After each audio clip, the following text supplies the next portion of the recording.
Yo, what's up guys, welcome back to another video. This is a reaction to how Amsterdam built a dystopia. I mean, I've been to Amsterdam about, it was in late January, early February. Pretty nice city, it seems pretty well designed. But a dystopia, Amsterdam, I probably wouldn't have put those two things together. But I guess we're going to see how, Amsterdam, or how it built a dystopia. Too good to be true, maybe. But we're going to check this out. Hopefully you're going to enjoy. Links are in the description to my Patreon where you can see reactions that I can't post to YouTube. I assume this might go into maybe how they set up, basically, for example, people can cycle around Amsterdam pretty freely. It's a very bike friendly city. But in terms of a dystopia with Amsterdam, I don't actually really know what it's going to go into. So we're going to see, hopefully going to enjoy, and let's check this out. Part of this video was sponsored by Squarespace. This is the Belmer. It's a neighborhood in Amsterdam. Compared to the city's canals, brick architecture, and 6-story tall buildings, the Belmer looks different. Damn. Its concrete buildings are very futuristic. Like they're sort of trapped in. I don't know, I'm sort of just being a bit dramatic, but it is a very futuristic sort of shape, but I don't know why this is the case. Arranged like honeycombs. There's lots of green space and even a raised metro. It looks strange, but a few decades ago, it looked even stranger. This is not just any ordinary city neighborhood. Once upon a time, the Belmer was the city of the future. A city built in a park, a utopia in Amsterdam. We moeten de geschiedenis niet willen herhalen. We moeten haar schrijven. One day, it was the country's largest housing project in history. Another day, it became its largest demolished one. In a time where the Netherlands' urban planning is borderline fetishized, the Belmer is considered by some its biggest urban planning failure. What is the Belmer? No idea. The Netherlands is not known for high-rise buildings. Its people are tall enough, so there's not much need for compensation. Facts. In the 60s, I've never felt so short in my life. Jesus. Though, there was an exception. High-rise estates dominated the building in this era. These years proved to be the time of peak housing production in the Netherlands and many other European countries. After the Second World War, there weren't many homes, but there were lots of people who needed them. All across Europe, new high-rise neighborhoods developed. These neighborhoods became experiments in new types of living. Architects and planners believed the time of organic, bottom-up cities was over. It was now the time to build them top-down, artificially. C.I.A.M. is a group of the world's most leading urban planners and architects. We have designed the cities of the future. The population is too dense within the historic nuclei of cities. Structures built along transportation routes and around their intersections are detrimental to habitation. The ratio between the size of a population and the land area that it occupies can be entirely changed by the height of buildings. High buildings, set apart from one another, must free the ground. Members of CIAM believe that the design of cities should divide living, working, recreation, and transportation. This is the model we have created for a perfect city. High-rise buildings give room for green space among large populations. Zoning separates housing, work, recreation, and travel. Efficient but separated transportation connects the different zones of the city. Uniform and standardized buildings give equal access to sunlight. Large green spaces give equal access to clean air. CIAM was influential, but there were few places in the world that applied their principles precisely. One of the few places that did was Amsterdam. In 1870 ging de stad buiten de vesting bouwen. In het begin van de 20e eeuw werden er plannen gemaakt voor de toekomst. In 1935 het algemeen uitbreidingsplan. In 1958 aangevuld met een uitbreidingsplan voor Amsterdam-Noord, een plan voor Amstelveen voor 100.000 mensen en een plan voor Amsterdam-Zuidoost, Amsterdam-Bijlmermeer. Een gebied voor 100.000 mensen met industrie en kantoren, voor recreatie en voor verkeer. Stad gebouwd voor de toekomst. In the 60s, Amsterdam had just finished the construction of 4 new neighborhoods: Slotermeer, Slotervaart, Geuzenveld, and Osdorp. These neighborhoods were supposed to increase the housing supply, but they weren't enough. Amsterdam wanted more. So the city picked a fight with the national government and a different municipality. Amsterdam wanted the Belmermeer in its east, but the municipality it belonged to disagreed. The other municipality wanted to merge with 2 others to make an entirely new own-edge government that could hold the Red Amsterdam at bay. The fear was that if Amsterdam grew too large, the distance between the representatives and the represented would be too far. This conflict led to the Belmer question, a multi-hour-long debate at the national level on whether the Belmer should go to Amsterdam. In one reality, Amsterdam lost. The Belmer remained in the hands of the original municipality, and the city today would have looked quite different. But in this reality, Amsterdam won. The Bijlmer is the city of the future. As opposed to those cramped, polluting streets in the center, we've built a city in a park. Residential homes are separated from industry. I mean, it sounds pretty good. I don't know how this could really go wrong. But we're going to see. But you can easily get to your work by using raised roads. I guess it just seems a bit too perfect. Like, everything's set up so perfectly. So, like, maybe your life's too samey in the sort of sense of, like, you wake up in your house, you go on the same route every day. But that's how people live their lives anyway, really. Maybe it just seems a bit too dystopian, though. I can understand, to be fair. Separated from pedestrian walkways. All a working man needs to do is leave his apartment, walk to the parking garage connected to his high-rise, and get into his car. He can do all of this without getting hit by a single drop of rain. Our traditional European cities are cramped, messy, and polluting. We've designed a place that gives you all the benefits of density without the penalties. All the positives of rural life without the negatives. After that long fight with the national government, the mayor of Amsterdam and the rest of the city council were almost in complete agreement. The Belmer was not just some buildings that would change Amsterdam. It would change cities forever. Ik hoop dat Amsterdam snel tot het inzicht zal komen dat we hier bezig zijn met een poging werkelijk iets groots tot stand te brengen. Wat onze voorouders in de 17e en 18e eeuw bouwden, was groots. Wat wij hier bouwen zal het nageslacht, naar wij hopen, eveneens als groots kunnen ervaren en beleven. We moeten de geschiedenis niet willen herhalen. We moeten haar schrijven. The Belmer's buildings, road networks, bike paths, bus lines, and parking garages were all strictly set from above. The goal was space, green, and light. A key difference between Bijlmer apartments and your traditional Amsterdam one is the amount of room. Our apartments can have 3 bedrooms, a living room, storage, and a kitchen. Old city center apartments sometimes don't even have their own bathroom. Our apartments are an upgrade. By using concrete and steel, we've been able to stack up large apartments for middle-class families. We have all the benefits of a dense, wealthy neighborhood, but with the empty space of a rural one. From the start, the Belmer was meant to attract middle-class Dutch families. It was supposed to unlock a new system of living, spacious rooms with semi-public spaces and recreational facilities, all without sacrificing nature. Woningen met extra leefruimte. Goed wonen door meer ruimte. Dubbel zoveel ruimte als in de 19e eeuwse wijken. On the grounds, you could find running tracks, mini parks to run and play around in, ideal for a family. 90.000 mensen in de Bijlmermeer hebben 450 hectare recreatiegrond. Met 10.000 bomen, 2 miljoen heesters, 250 hectare gazon, 25 hectare speelplaats en waterpartijen. Het grote Bijlmerpark. Attention, if you or a loved one was diagnosed with not having a personal website. Oh, that was creepy, bro. He's securing the bag. Go on, lad. Squarespace adverts in between videos never usually happens, though. Come on, bro. I love that. Get your shmoney. Website or domain. The buildings were 11 stories. The ground floor was used as storage space. This was supposed to give each resident in the Belmer an equal amount of privacy.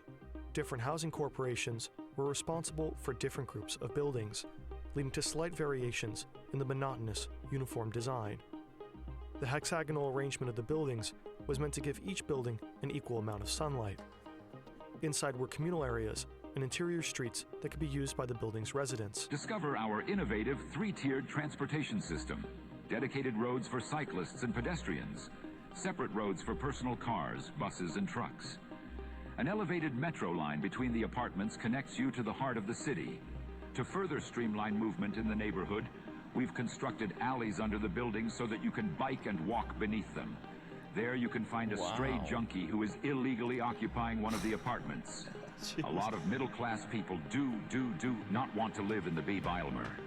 Our apartments are empty, our construction has been delayed, our metro isn't finished yet, so the Bijlmer is separated and alone. The planners planned incorrectly. The Belmer did not attract the amount of people that were expected. Many households were turned off by the large alienating high-rises, so they left for recognizable suburbs instead. The Belmer flats had to compete with semi-detached houses in several rapidly developing small towns surrounding Amsterdam, like Purmerend and Almere. Why the fuck would anyone go to Purmerend and Almere? Maar ook ik kan er niet omheen. De Belmermeer functioneert op tal van plaatsen niet.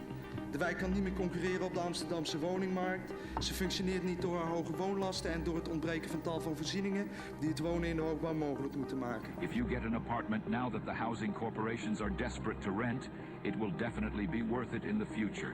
Just make sure you don't spend too much. The AI sort of text-to-speech is making this seem even more dystopian.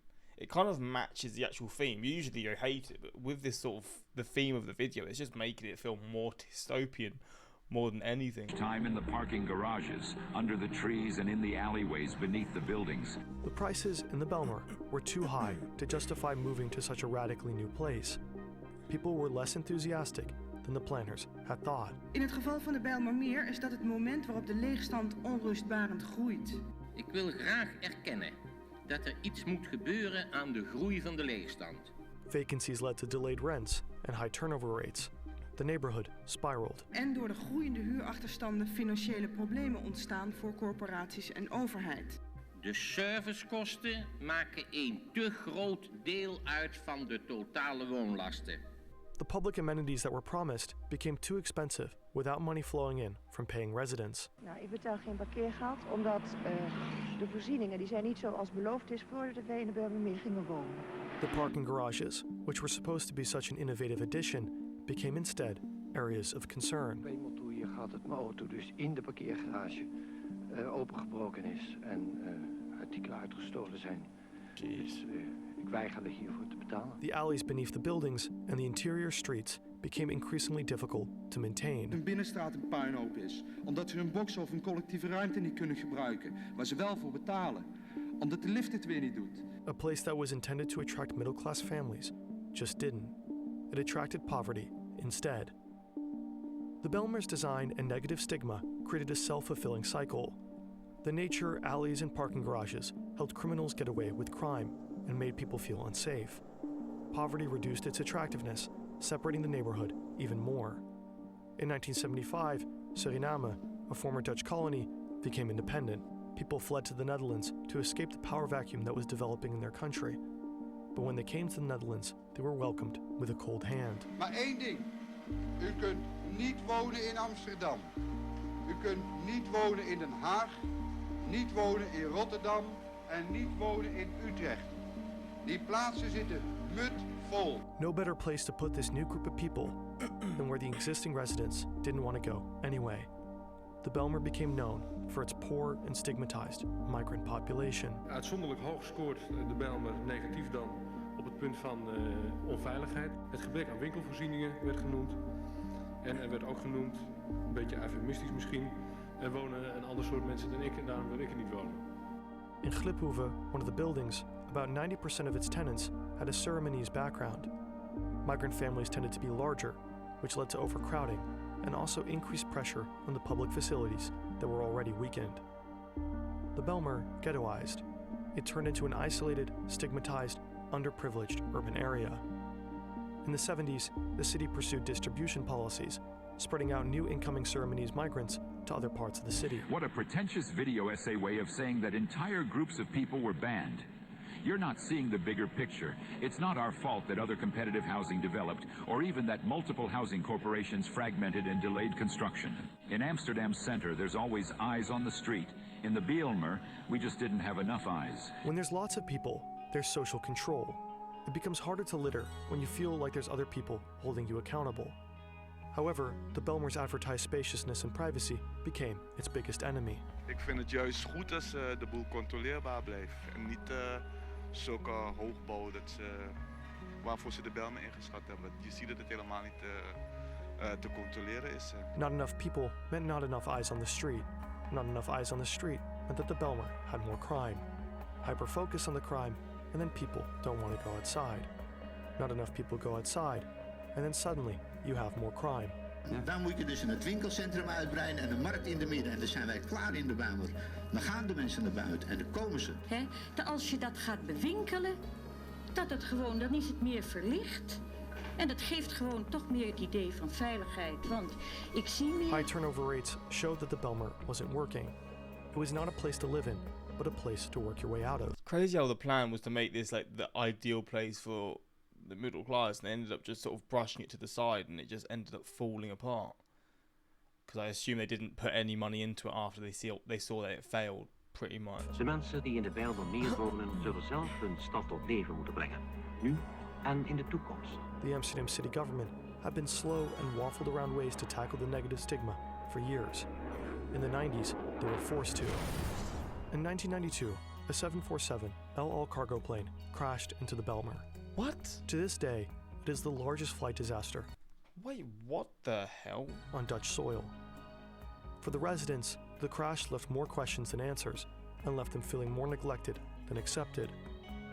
It fueled motivation to demolish some of the high-rises. Almost 2/3 of the original buildings were destroyed. In their place, the neighborhood was densified with low-rises. De Belmer moet niet vernieuwd worden. Ik ben speciaal hier gekomen om een beetje te lopen langs die mooie flats en het mooie natuur. Maar u bent bang dat dat verloren gaat met de nieuwe plannen? Tuurlijk, als ze die gebouwen anders maken en er komt weer bomen weghalen, dan is het geen Belmer meer. Dan is het een meer Belmer of weet ik veel wat het is. Maar het is geen Belmer meer. Het is geen mooie natuur meer. The original plan that made the Belmer special was modified. Hallways underneath the buildings were removed or made larger. The ground floors, which were meant to be storage spaces, were converted into workspaces and new dwellings. The front of the ground floors were converted into private gardens, turning public collective responsibility into isolated plots of private ownership. Today, the Belmer is still used as a poster child for the dangers of utopian master planning. Thank you, Glow, for the intro and outro song for This was a fascinating place. I lived in the Belmer from 2008-2009. Let me tell you that compared to other ghetto neighborhoods in Europe, I'm from Spain. It looked like a utopia. Collective gardens and farm animals, schools and kindergartens. Very good public transport and connections, peaceful streets in which cars are not a threat. But I guess this is what changed over the time from like the 90s, right? It seems urban planners consistently miss the value of being able to walk to restaurants, shops, cafes, pharmacies, gyms and other facilities. Good transport links to work areas and large shopping centres are great, but being able to simply walk 5 minutes to get most of your day-to-day needs is also a great thing to have. That's facts. But there we go. This is a look into... Wait, what's it called? Belmer. Is it Belmer? I don't know. Neighborhood. Let's just get a little look of it. Sort of see how it compares. This is just an image from Wiki. If it wants to load.